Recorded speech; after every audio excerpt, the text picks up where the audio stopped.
হারুন আঙ্কেলের সম্পর্কে আর কি বলবো, এটা মানে সমস্ত জাতিই জানে। আসলে আমি খুব একটা এই বিষয়ে জানি না, কারণ ওনার চেম্বারে আমি যাইনি। তবে আমার পরিচিত অনেকে গিয়েছে, এসে বলছে ওনার ব্যবহার অনেক ভালো, আপ্যায়ন করে অনেক। আপ্যায়ন ওই যে ওনার যে একটা রেস্টুরেন্ট, আমি তো বলবো ওনার একটা নিজের রেস্টুরেন্টই আছে, সোনারগাঁতে ফোন করে খাবার চলে আসে, বসে একসঙ্গে খায়, খাবার উঠে টুঠে দেয়, এ আর কি।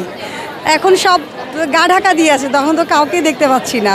নতুন করে আমার বলার কিছু নাই। সময় যখন পরিবর্তন হয়, মানুষের ভাষাও পরিবর্তন হয়ে যায়। আর যেগুলো তেলবাজি কথা বলেছে, এখন তো তাদেরকে পাওয়া যায় না, তারা এখন হাওয়া হয়ে গেছে। এখন তারা উল্টা কথা বলে, না না না কই, কখন আমি তো ছিলাম না, এই ধরনের কথা তো বলিনি। এখন তারা মানে লুকে লুকে আছে এক প্রকার। আমরা এগুলো কথা না যাই, আমাদের দেশ এখন স্বাধীন হয়েছে, আমরা স্বাধীনভাবে কথা বলছি। এবং যে একটা বড় বিপদ গেল, সেই বিপদে আজকে একটা বড় আয়োজন করা হয়েছে, সেই আয়োজনে আমরা সবাই একত্রিত হয়েছি এবং তাদের জন্য একটা ভালো কাজ করতে আসছি এবং সবাই সহযোগিতা করছে, এই জন্য সবাইকে অনেক থ্যাঙ্কস। আমরা শুনো, সবই তো তোমরা জানো, আমি আর নতুন করে কি বলবো। এখন জাস্ট এগুলো কথা সব বাদ দিয়ে দাও। দেশ যেহেতু স্বাধীন হয়েছে, আমরা স্বাধীনভাবে চলি, স্বাধীনভাবে কথা বলি। উনারা যা করেছে এবং ওনাদের যে অপকর্ম, তার ফল তারা অলরেডি পাচ্ছে এবং তাদের সঙ্গে যারা সাপোর্ট করেছে তারাও পাচ্ছে। এটাই তো আমরা দেখছি, এটাই আমরা হ্যাপি, এর আর খুশি হওয়ার কিছু নাই।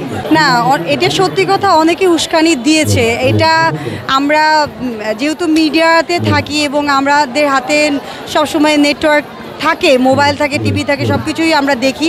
কিছু কিছু মানুষ অবশ্যই উস্কানি দিয়েছে, সাপোর্ট দেয়নি এবং অনেকে পোস্টও দিয়েছিল, না পেরে সেগুলো পোস্ট পরে ডিলিটও করেছে। সো এগুলো আসলে করা উচিত হয়নি ওনাদের। এবং এখন তারা তো কি বলছে, তারা অস্বীকার করছে, না আমরা ওইভাবে বলি নাই। এখন কি করার আছে, কিছু করার নাই। এখন আমরা জাস্ট ওয়েট করব, ভালো একটা আমাদের দেশটা সুন্দর হোক এবং ভালো একটা নেতা আসছে, যেই আসুক, যেই দলই আসুক, ভালো একটা নেতা আসুক, সে ছেলে হোক মেয়ে হোক যেই হোক। আমরা সবাই সুস্থভাবে সুন্দরভাবে বাঁচতে চাই, মারামারি আর হানাহানি চাই না। অনেক লাশ গিয়েছে, সেগুলো আমরা আর চাই না। সবাই মিলেমিশে একত্রে আমরা আবার থাকতে চাই।